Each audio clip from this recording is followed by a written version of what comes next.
인터넷에서 그런 거 본 적 있죠. 아메리카노 한 잔 시키고 막 10시간씩 카페에다가 프린터 갖다 놓고 하시는 그런 분들 있잖아요. 제가 그때 한번 진상 별점을 봤는데 너무 맛있게 먹었는데 6점이라서 5점보다 6점 드리고 싶어서 6점이 없어서 1점 드립니다. 뭐 이런 분도 있었어요. 진짜 어이가 없죠. 그런 것들까지도 인내를 사실은 해야 된다는 거죠.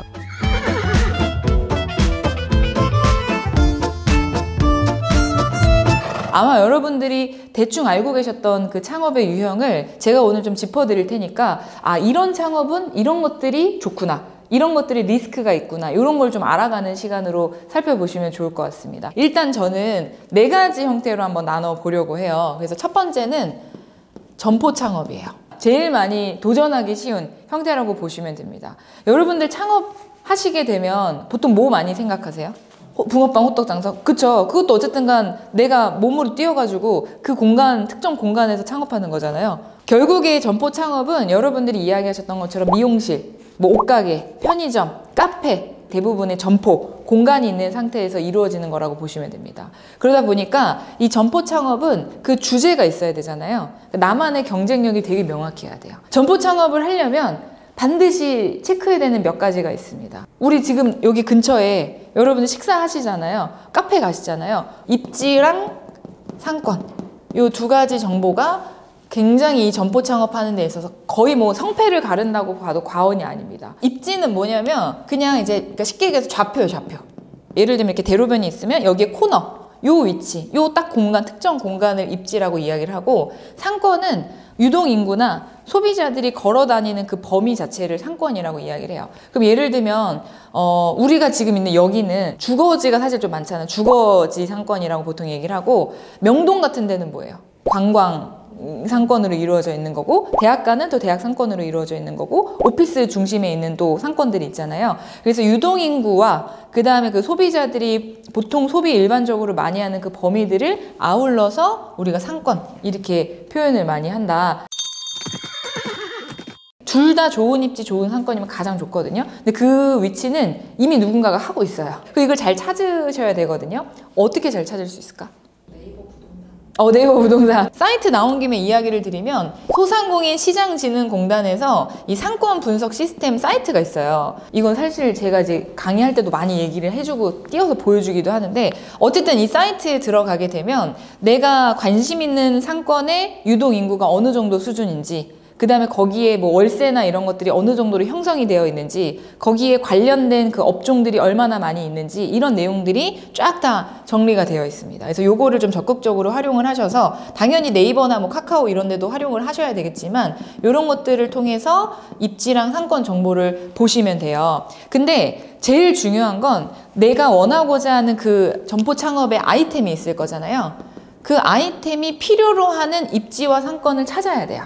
예를 들면 옷가게예요. 옷가게는 보통 몇 층에 있어야 돼요? 1층. 당연히 1층에 있어야 돼요. 근데 강남역에서 5층에 옷가게가 있대. 그거는 잘 될 수가 없어요. 반대로 예를 들면 상권이 그렇게 좋진 않아요. 딱히 유동인구가 많지도 않고 뭔가 이렇게 활발하게 되어 있지는 않는데 입지가 막 너무 좋아. 아파트 대단지, 아파트 단지에 들어가는 길목에 유일하게 있는 코너에 딱 카페 하나가 있어요. 거기는 또 되게 잘 되는 곳들 되게 많거든요. 그러니까 이런 것들은 상권은 조금 애매하지만 입지가 너무 좋기 때문에 엄청나게 성장하는 그런 곳이다 봐주시면 될 것 같습니다. 그 되게 유명한 일화가 있어요. 맥도날드는 어떤 입지와 어떤 상권에 자리를 잡을 것 같아요? 먹을 때 막 분위기 있게 자리 잡고 먹어요? 되게 빨리 먹어야 돼요? 빨리 싸고 손쉽게 먹어야 되는 곳에다가 털을 잡거든요, 맥도날드가. 근데 맥도날드 말고 또 어디 있어요? 글로벌 프랜차이즈. 버거킹. 버거킹은 얘네가 가는데 근처로 따라가요. 그러면 이제 입지랑 상권을 찾는데 시간을 얘네한테 이제 의존을 하는 거고, 그렇게 되면 이제 여기 이게 또 상권이 생겨버리는 거죠. 아, 여기는 버거를 많이 파는 곳들이다. 이렇게 이제 생겨버리면서 이 대형 프랜차이즈가 붙으면 주변에 또 생기거든요. 그러니까 우리가 지금 필요로 하는 것은 이 입지랑 상권에 있어서 어떤 전략을 펼칠 거냐, 주변에 뭐가 있으면 더 이 시너지가 날 것 같은지, 이런 것들까지도 다 고려를 하셔야 된다는 거죠. 옷가게만 쫙 있어요. 그러면은 돌아다니면서 옷을 사잖아요. 되게 다리도 아프잖아요. 뭐가 또 필요할 것 같아요? 뭐 카페라든지 이런 게 한두 군데가 또 있으면 또 나름의 시너지가 있을 수 있거든요. 근데 반대로 카페만 있는데 카페 또 들어오는 경우 본 적 있죠. 그게 또 상권을 형성하기도 한다는 거죠. 그러니까 이쪽은 정말 정답이 없지만 많은 철저한 분석을 통해서 우리가 망하지 않고 오래 갈 수 있는 전략을 가지고 이걸 살펴보시긴 하셔야 됩니다. 점포 창업을 하는 과정에서 여러분들이 진짜 기가 막히고 막 미친 상권, 미친 입지를 이제 구했어. 그 다음에 이제 뭐 고민하셔야 돼요? 결국에는 이 돈인데, 돈이라고 하는 거는 비용이잖아요. 무슨 비용을 고민하셔야 돼요? 초기 투자 비용이 있을 거잖아. 뭐 고정 비용이라고 얘기하기도 하고 초기에 써야 되는 돈이 있을 거잖아요. 얼마 모아가지고 보통 딱 쓰죠. 그리고 한 번 투자했다고 끝이 아니죠. 점포 창업은 계속 어떻게 해야 돼요? 계속 운영을 하려면 운영 비용이 들어가는 거 아니에요? 요게 여러분들이 점포 창업을 하는 과정에서 고려하셔야 되는 내용입니다. 여러분들 연애는 다 한 번씩 해보셨을 거잖아요. 그죠? 굉장히 내가 마음에 드는 사람이 있어. 열심히 그 사람을 알아가는 시간을 갖잖아요. 그죠? 알아보는 시간이 요 시간이에요. 알아보는 게 끝났어. 그럼 이제 어떻게 해요? 내 시간도 쓰고 돈도 쓰고 마음도 쓰잖아요. 그게 이 시간이거든요. 근데 열심히 내가 돈도 쓰고 마음도 쓰고 시간도 썼어요. 그치만 나랑 안 맞는 것 같아. 그럼 연애는 어떻게 하시면 돼요? 헤어지면 되거든요. 창업은 보증금 때문에 못 헤어집니다. 그러니까 어떻게든 결과를 사실 갖고 와야 돼. 투자 초기에 이제 들어가는 맨 처음 투자 비용은 그래도 내가 내 창업하는 거잖아요. 그렇기 때문에 여기에서는 뭘 내시면 되느냐? 인테리어. 그쵸? 내가 하고 싶은 대로 하면 되는 거고, 또 설비 같은 거 다 구매해야 되는 거 아니에요? 옷가게 아까 하고 싶다 하셨는데 옷가게도 행거는 사야 될 거 아니에요. 그죠? 그 다음에 구매나 재고 관리에 대한 방법도 있으셔야 되겠죠. 창고가 뭔가 있다라든지 내가 그걸 관리할 수 있는 방법 있어야 되잖아요. 이게 초기에 들어가는 투자 비용이에요. 자, 운영 비용은 뭐가 있어요? 월세, 임대료 이런 거 당연히 들어갈 거고요. 내가 혼자 할 수도 있지만 만약에 사람 한 명이었으면 인건비 들어가고, 어쨌든 이 창업은 B2C예요, B2B예요? B2C죠. 엄청난 마케팅이나 홍보가 사실 필요할 수밖에 없어요. 자, 요즘에는 그리고 여기에 추가적으로 또 생긴 게, 여러분들 점심마다 뭐 시켜 드세요? 뭐 통해서 시켜 먹어요? 배달의 민족. 그러면은 이거 사장님들은 어떻게 해야 돼? 배달의 민족에다가 또 수수료 줘야 되잖아요. 그러니까 이런 배달 플랫폼들이 생겨나면서 배달 플랫폼에 대한 수수료도 요즘에 어마어마한 상황이거든요. 그러니까 생각보다 나가야 되는 비용들이 여기저기 굉장히 많아요. 이거는 되게 많은 사람들이 약간 엄청난 그런 걸 꿈꾸고 창업을 하시지만, 생각보다 점포 창업은 내 시간 대비 남는 것들은 거의 많이 없다, 이렇게 얘기를 많이 합니다. 내가 좋은 데다가 냈고 돈도 써가지고 인테리어까지 다 끝냈고 이제 운영도 하고 있어요. 이제 뭐 신경 써야 돼요? 돈을 잘 버는 거? 돈을 잘 벌려면 누구를 관리해야 돼? 사람? 그치, 사람, 고객 관리. 이게 굉장히 중요한 또 세 번째 점포 창업에서의 방법입니다. 여러분 막 인터넷에 그런 거 본 적 있죠? 아메리카노 한 잔 시키고 막 10시간씩 카페에다가 프린터 갖다 놓고 하시는 그런 분들 있잖아요. 어마어마한 사람들을 만나게 될 거예요. 점포 창업을 하시는 순간 내가 생각지 못한 범주에 있는 사람들까지 다 들어올 수 있기 때문에 별의별 일들이 다 발생할 수 있고, 사실 사장님들이 가장 스트레스 받고 멘탈이 무너져가지고 결국에 폐업하시는 이유 중에 하나가 배달의 민족의 뭐 보고 별점이 이제 아무 이유 없이 1점 막 이렇게 되는 경우들도 있고, 제가 그때 한번 진상 별점을 봤는데 너무 맛있게 먹었는데 6점이라서 5점보다 6점 드리고 싶어서 6점이 없어서 1점 드립니다. 뭐 이런 분도 있었어요. 진짜 어이가 없죠. 그런 것들까지도 인내를 사실은 해야 된다는 거죠. 고객 관리, 고객 응대, 면대면의 서비스이기 때문에 이 부분이 사실은 아무리 아이템이 좋아도 안 되면 손님들은 결국 끊길 거야. 이 모든 것들이 결국 누가 다 리소스를 투입하는 거예요? 누구의 리소스 투입하는 거예요? 그쵸, 내 리소스잖아요. 그래서 생각보다 노동 강도가 엄청납니다. 여러분들은 아침형 인간이에요? 저녁형 인간이에요? 저녁형? 점포 창업은 새벽형 인간 되셔야 돼요. 그래서 아침에 일단 일어나면 늦어요. 여러분들은 새벽에 일단 일어나셔서 진행을 하셔야 되는데, 하루에 거의 보통 막 10시간, 12시간. 여러분들 자주 가는 카페 8시에 열려면 준비하는데 뭐 1시간 30분 일찍 와야 되죠. 그럼 7시 반이라 칠게요. 몇 시까지 하던가요? 9시, 10시까지 하죠. 근데 마감하고 청소하는 시간이 있겠죠. 준비 시간 뺀 거예요. 근데 그게 카페라면 그래도 이제 기계로 바로 진행하겠지만, 음식들은 이 요리, 식재료 준비하는 시간 엄청 오래 걸리잖아요. 그러니까 이게 상당히 어마어마하게 들어갑니다. 여러분들이 이런 것들에 있어서 열심히 아무리 다 진행을 했어도 만약에 우리가 창업해서 열심히 하고 있었거든요. 근데 갑자기 옆에 경쟁사가 생겼어요. 그럼 어떻게 하셔야 돼요? 긴장을 해야 되고 더 우리 거를 뭔가 더 좋은 방법을 찾아야 되잖아요. 또 지금 트렌드가 갑자기 가격이라든지 한창 때 디저트로 뭐 많이 먹었어요? 탕후루. 트렌드에도 되게 민감해요. 나는 이제 어떻게 할 건지 시간도 많이 고민을 해야 되는 거죠. 생각보다 점포 창업이 쉬운 일은 아닙니다. 22년도 기준으로 통계청에 의하면 한 412만 개의 이 점포 창업자가 있대요. 엄청나죠. 상당히 많은 점포 창업 있는 건데 이런 이유들 때문에 굉장히 5년 동안 생존하는 비율이 한 20%, 한 30% 정도밖에 안 돼요. 나머지는 다 이제 결국 접는 거죠. 그래서 사실 많이 또 생겨나게 된 추세가 뭐냐면 무인 창업이기는 해요. 여러분들이 이제 가게 되면 아이스크림 가게 같은데 뭐 아니면은 코인 세탁소 같은 데도 사람 없이 무인으로 점포 창업하잖아요. 그치만 그것들 역시도 내가 면대면 서비스만 안 할 뿐이지 계속 지켜보고 있어야 되잖아요. 다 결국에 들어가는 건 동일하기 때문에 여러분들이 한번 많이 고민을 해보셔야 됩니다. 잘 된다면 이걸 가지고 내가 가맹점도 낼 수 있고 더 좋은 길들도 있을 수 있지만 여기에 들어가는 리스크는 분명히 알고 창업하셨으면 좋겠어요.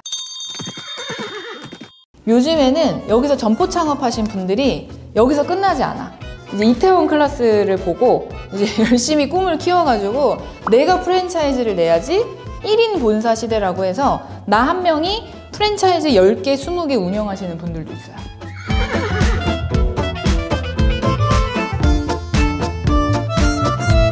여러분 이 점포 창업은 내가 개인적으로 내 아이템으로 창업하는 거잖아요. 근데 나는 이거 내가 이렇게 일일이 지금 신경 써야 되는 거 너무 힘들어. 메뉴 개발도 해야 되고 내가 막 인테리어도 내가 다 고민해야 되고 이거 너무 힘들잖아요. 프랜차이즈 창업도 굉장히 많이 하시는 창업 중에 하나입니다. 근데 프랜차이즈 창업이 왜 좋냐면 이 프랜차이즈를 운영하고 있는 메인 본사의 운영 노하우를 싹 다 우리가 흡수할 수 있어요. 그러면 이 프랜차이즈 창업은 뭐를 제일 많이 할 것 같아요?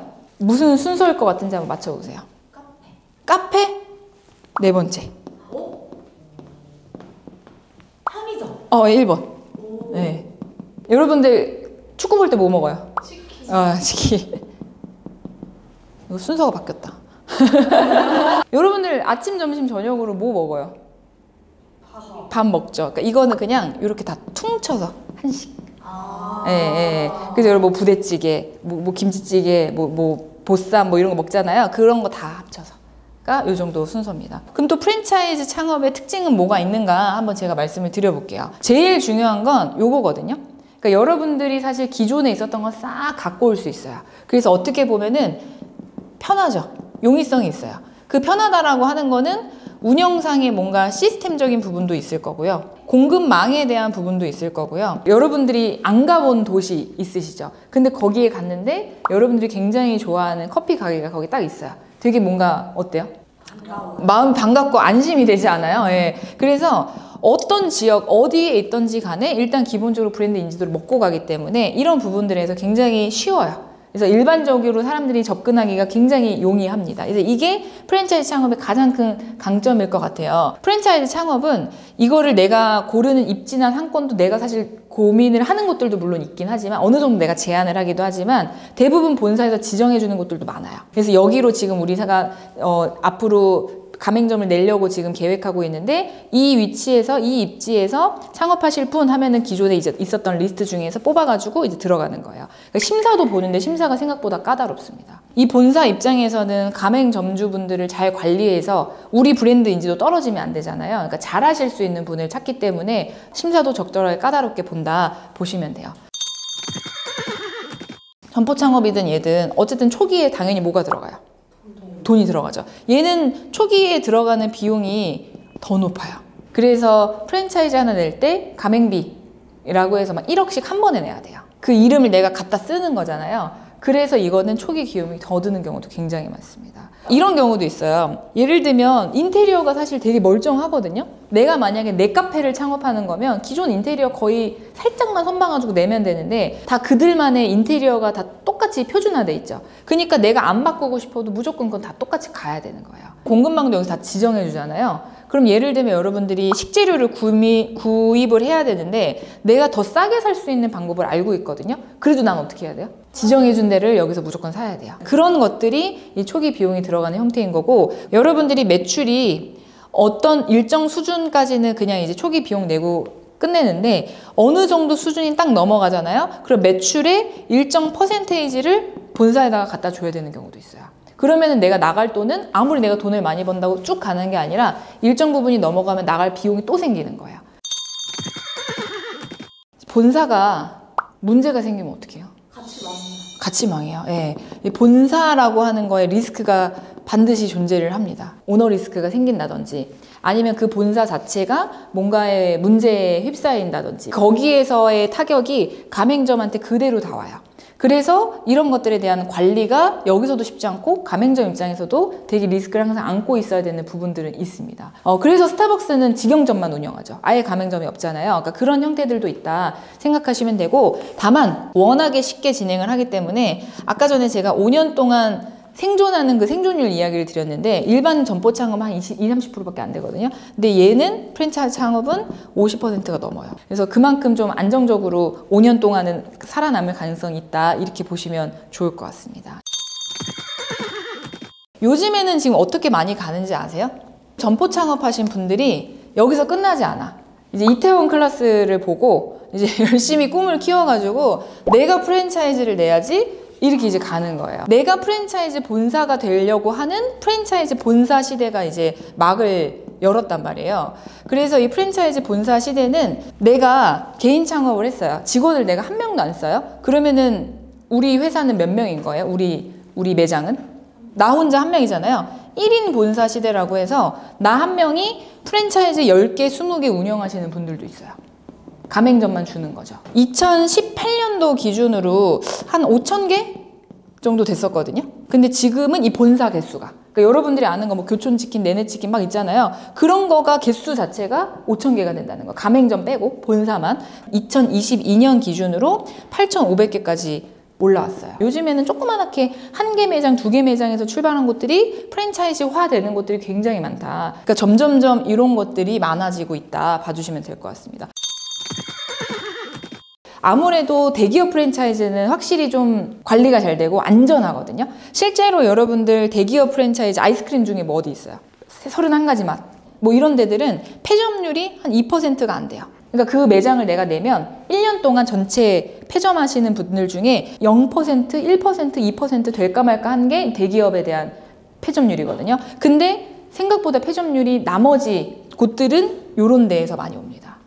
이게 이제 아무래도 1인 본사가 보니까 관리가 체계적으로 돼요, 안 돼요? 전혀 안 되는 거죠.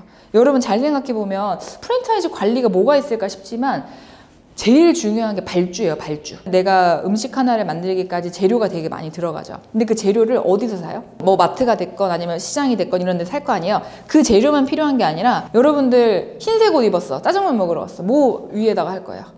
앞치마에 뭐 써 있어요? 그 프랜차이즈에 이름 다 써 있잖아요. 그리고 내가 컵을 하나를, 종이컵을 받아도 써 있고 수저에도 써 있고 여러 가지가 있죠. 그런 거 재고 관리도 해줘야 되는 거고, 그 다음에 인테리어도 한 번 하면 끝일 것 같지만 문제가 생기면 계속 손봐줘야 되죠. 우리 스타일에 맞게끔. 그런 여러 가지에 대한 부분들이 적시에 발주하고 적당한 금액으로 발주하고 적당한 재고 관리할 수 있게 도와줘야 되고, 이런 여러 가지 요소들에 대해서 관리가 사실은 안 되는 경우가 많아요. 그래서 잘하는 곳들도 많습니다. 네. 잘하는 것들도 많기 때문에 이런 이슈들을 좀 안고서 여러분들이 진행하시면 좋겠고, 반대로 여러분들이 창업을 하신다면 요거를 잘 하실 수 있으면 충분히 이렇게 1인 본사로서 10개, 20개의 프랜차이즈를 갖는 대표님이 되실 수도 있다는 이야기인 거죠. 점포 창업, 프랜차이즈 창업, 어쨌든 간 여러분들이 다 공간이 있어야 되고 뭔가 굉장히 아침부터 저녁까지 열심히 일해야 된다는 생각에 벌써 약간 표정이 지금 안 좋으신데, 그 말고도 창업이 또 있습니다. 네, 아직 끝나지 않았어요. 세 번째로 제가 말씀드리는 창업은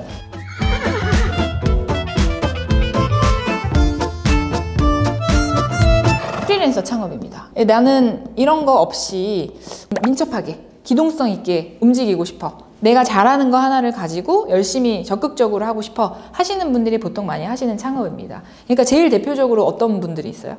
디자이너, 뭐 개발자, 강사 이런 분들이 프리랜서 창업이다 이렇게 보시면 돼요. 내가 진짜 잘하는 뭔가의 전문 역량 하나를 가지고 그때그때 프로젝트가 들어올 때마다 돈 벌면서 진행하는 형태입니다. 제일 좋은 건 뭘까요? 프리랜서 창업의 제일 좋은 점. 4대 보험을 안 든다? 4대 보험 안 든다? 되게 현실적이야. 일단 시간, 그것도 있어요. 근데 시간이 너무 여유가 생기게 되죠. 그래서 뭐 몇몇 분들 주변에 보시게 되면 이제 프로젝트를 받았을 때 컴퓨터만 있으면 일을 할 수가 있잖아요. 그렇기 때문에 제주도 가서 한 달 살이 하시면서 그냥 일하시는 분들도 있고요. 내가 원하는 시간에만 딱 일하고 나머지는 다 놀러 다니시고 해외 가시고 이러시는 분들도 많이 계세요. 그러니까 시간의 용이성이 있습니다. 근데 역으로 얘기하면 뭘까요? 밤낮이 이제 바뀌는 분들이 너무 많아요. 그러니까 사람들이 한창 일할 때 자고 한창 사람들이 잘 때 일하고 이렇게 이제 바뀌다 보니까 생활 패턴이 조금 깨지는 건 있어요. 그래서 이거는 자기 관리 잘 하시는 분들이 보통 많이 하시는 건 진짜 너무 좋습니다.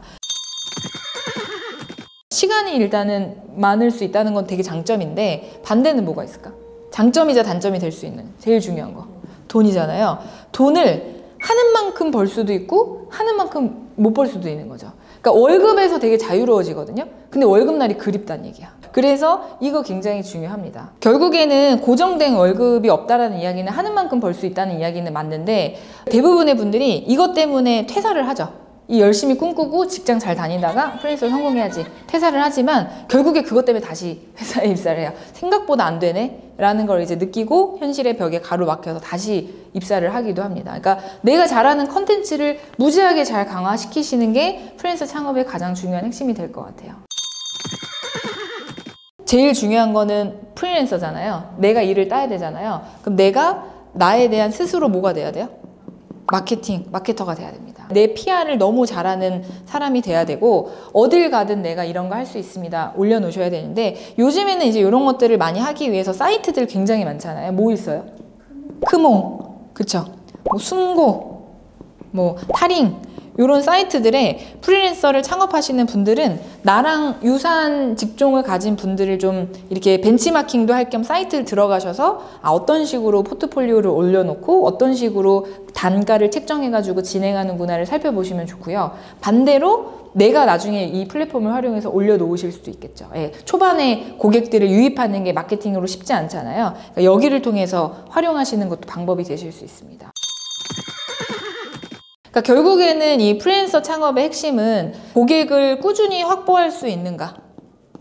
이게 만약에 안 되잖아요? 그러면은 사실은 굉장히 어렵습니다. 그러니까 결국에는 고객을 꾸준히 확보를 하지 못하면 그 돈을 못 버니까 프리랜서 창업에서는 여러분들이 생각하는 수준의 금액을 못 버실 수가 있는 거고 그 다음에 자기 관리, 시간 관리 잘 할 수 있는가?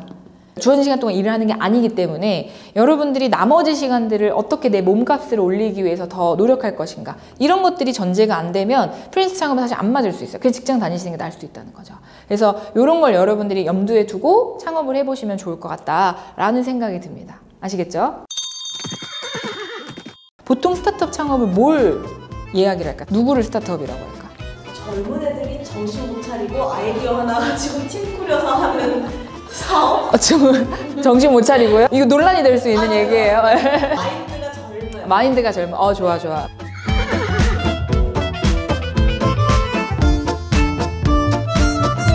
이 스타트업 창업에 몇 가지 조건들이 있기는 하거든요. 혁신이에요, 일단 혁신. 굉장히 새로운 무언가가 있어야 돼요. 우리가 평소에 혁신적이다라고 이야기하는 건 되게 차별화되어 있고 남들이 생각하지 못하는 남다른 무언가가 있고 새로운 아이디어가 있고 이런 게 다 혁신에 들어가는 범주거든요. 그리고 신시장, 그 시장에서 뭔가를 개척할 수 있어야 되고 그 시장의 틈새를 노릴 수 있는 것들이 이 스타트업 창업에서 보통 이야기를 많이 하는 부분인 것 같아요. 이제 여기에서 디지털화, 워낙에 지금은 4차 산업혁명 시대이기 때문에 이 디지털과 관련된 내용에 있어서 기존의 것들을 디지털로 전환시키고 IT를 접목을 시키고 이런 부분들이 스타트업 창업에서 굉장히 중요하게 자리를 잡는다 봐주시면 좋을 것 같아요. 우리가 매번 뻔하게 알고 있던 내용들이 이런 식으로 바뀔 때 스타트업 창업으로서 되게 가치가 있다 이렇게 봐주시면 좋을 것 같습니다. 우리가 그 전에 가게에 주문을 하고 싶어. 뭘 통해서 주문해? 전화를 통해서 주문하잖아요. 지금은 배민 통해서 주문하거든요. 그러니까 배민이 그 모든 사장님들을 디지털화한 거예요. 한 곳의 플랫폼으로 엮어버린 거죠. 아니면 대표적으로 우리나라 최초의 핀테크 유니콘 기업 어디예요? 토스 같은 경우는 기존의 메인 아이템이 간편 송금 서비스잖아요. 메이저의 은행들만 송금할 수 있었어요. 우리가 흔히 알고 있던 신한은행, 무슨 은행만 됐던 거를 토스라고 하는 스타트업이 그걸 만들어냈단 말이에요. 이건 실제로 그 규제도 굉장히 논란이 많았었죠. 메이저 은행만 송금 서비스를 해야 한다는 법이 없거든요. 그러니까 이제 여기에서 그걸 만들었는데 그게 오히려 괜찮냐 마냐 엄청 당시에 논란이 많았었어요. 근데 지금 이제 완전하게 자리를 잡았죠. 토스의 간편 송금 서비스 혁신이 들어가 있고 신시장을 개척한 거죠. 여러분들 잘 아는 마켓컬리. 우리가 보통 뭐 주문을 하면은 배송이 언제 와요? 업무 시간에 오는 거 아니에요? 마켓컬리는 몇 시에 와요? 새벽 7시에 신선식품을 내가 지금 11시, 밤 11시에 주문했는데 다음날 7시에 오는 완전한 혁신과 신시장을 개척을 한 케이스라고 볼 수 있습니다. 자, 그러면 이 스타트업 창업은 도대체 어떤 특징들을 조금 더 가지고 있는가, 내가 스타트업 창업에 잘 맞는가 한번 살펴볼 필요가 있기는 하거든요. 근데 기본적으로 스타트업 창업의 주요 요소 중에 하나는 빠른 속도예요. 스타트업이라고 보통 이야기를 하는 상황에서는 정말 빠르게 성장을 하는 거를 이야기를 하고, 그래도 스타트업이라고 부르려면 3년 동안 매출이 적어도 300%는 성장한 데들을 스타트업이라고 해야 되는 거 아니냐. 빠른 속도를 갖고 있는 곳들, 그 사람들이야말로 스타트업 아니냐. 매출이 안 나오면은 별도의 그런 성과 지표들이 그래도 꾸준히 얼만큼의 기준을 넘어서 올라간 사람들이 스타트업 아니냐 이렇게 얘기를 해요. 그러니까 어쨌든간 스타트업이라고 하는 거는 굉장히 속도전이기 때문에 추진력 있게 밀고 나가는 것이 굉장히 중요합니다. 그래서 여기에서 되게 많이 이야기를 하는 내용 중에 하나가 린 스타트업 개념을 되게 얘기를 많이 하잖아요. 이건 제가 언젠가 한번 이야기를 드리면 좋을 것 같기는 한데, 빠르게 스타트업 창업해라 이 이야기입니다. 여러분들이 어떤 제품을 만들잖아요. 이 제품을 완벽하게 정말 패키징까지 다 만들어가지고 내가 브랜딩까지 다 생각해가지고 시장에 내놓으면 이미 그 시장에는 이 제품이 있어요. 그러니까 나는 이 제품을 완벽하게 해서 내놓는 게 아니라 어느 정도 구색만 맞춘 다음에 시장에 내놔요. 그리고 나서 시장에서 반응을 보면서 보완을 해 나가는 게 린 스타트업이에요.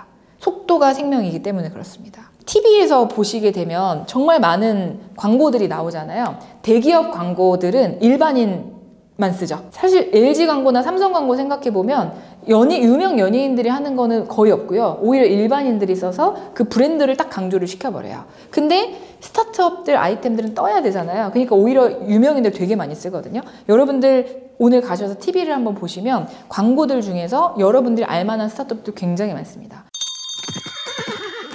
요 빠른 속도를 내려면 당연히 나 혼자는 못하거든요. 이거 어떻게 해야 될까요? 팀이 있어야 됩니다. 이게 팀빌딩이거든요. 팀빌딩은 굉장히 중요합니다. 맨 처음에 이제 스타트업 창업을 할 때 혼자서 1인 창업으로 하시는 경우도 물론 많기는 하지만 쉽지 않으실 거예요. 왜냐하면 빠른 속도를 내야 되니까 각자 잘하는 영역을 가지고 쭉 밀고 나가야 돼요. 그래서 팀빌딩을 굉장히 잘하는 연습이 좀 필요한데, 그 사람이 만약에 잘못된 인력이라고 한번 생각을 해볼게요. 그 시간만큼 다 버리게 되는 거고 결국에는 빠른 속도를 못 낼 수가 있는 거죠. 자, 그리고 스타트업 창업에서 필수, 선택이 아니다, 이건 필수다 라고 이야기를 하는 게, 여기 알파벳 뭐예요?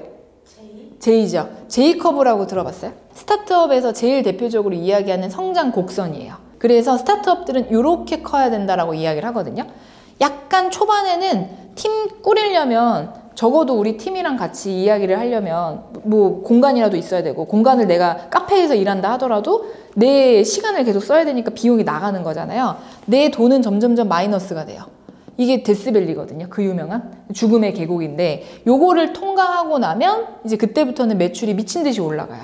근데 지금 매출이 올라가는 속도가 가파르죠. 이렇게 올라가는 방법은 결국에는 투자 유치예요. 빠른 성장을 해서 시장을 굉장히 여러분들이 주도력 있게 가져가기 위해서는 필요하다. 그게 아니면 이제 어떻게 돼요? 그냥 우리는 약간 소상공인, 소기업으로 계속 남는 형태가 되는 거죠. 빨리 성장을 시켜서 빠르게 여러분들이 이 시장을 점유하기 위해서는 내 매출만으로는 한계가 있다. 그래서 외부의 자금을 끌어와서 더 많이 인력을 채용하고 더 많이 설비를 확장시켜가지고 쫙 여러분들이 끌고 나가는 게 투자유치를 통한 스타트업 창업이라고 보시면 됩니다. 이거를 내가 마치 지원금이라고 생각을 하시는데 그렇지 않아요. 그러니까 여러분들이 투자를 받으면 이걸 내가 어떻게 언제 어느 정도 시점에 어떻게 돌려줄 건가까지 다 감안을 해서 여러분들이 투자를 받으셔야 됩니다. 지금 당장 몇 억 들어왔다고 좋아할 게 아니라 어느 시점에 내가 매출이 이만큼 크면 그 금액이 당연히 돌아가야 돼요. 그래서 스타트업 창업의 핵심은 굉장히 불확실하고요. 이 불확실 속에서도 엄청나게 여러분들이 더 큰 그 성취를 맛볼 수 있는 게 스타트업 창업이 아닐까 그런 생각을 좀 가지고 있습니다. 그래서 일반적인 여러분들이 아이템을 조금 더 전국 단위로 혹은 글로벌 단위로 좀 더 시장을 점유하는 판을 흔드는 정도의 수준까지 혁신 아이디어를 가지고 내가 나아가고 싶다면 스타트업 창업을 한번 고민해보는 것을 제가 추천을 드리고 싶어요. 사실 하이 리스크 하이 리턴이거든요. 모든 창업이라고 하는 게 내가 어마어마한 시간과 리소스를 쏟은 만큼 반대로 또 나한테 엄청난 베네핏과 이익이 올 수 있지만 그게 사실은 돌아오지 않을 수도 있어요. 그렇지만 돌아온다면 엄청나게 하이 리턴이 되기 때문에 그걸 내가 확신이 있다 하시는 분들은 이제 창업의 길로 가는 거고, 그때에도 어떤 창업을 할 거냐는 여러분들이 좀 고민해 보시면 좋겠습니다. 나한테 맞는 창업의 스타일을 살펴보시면 좋을 것 같아요.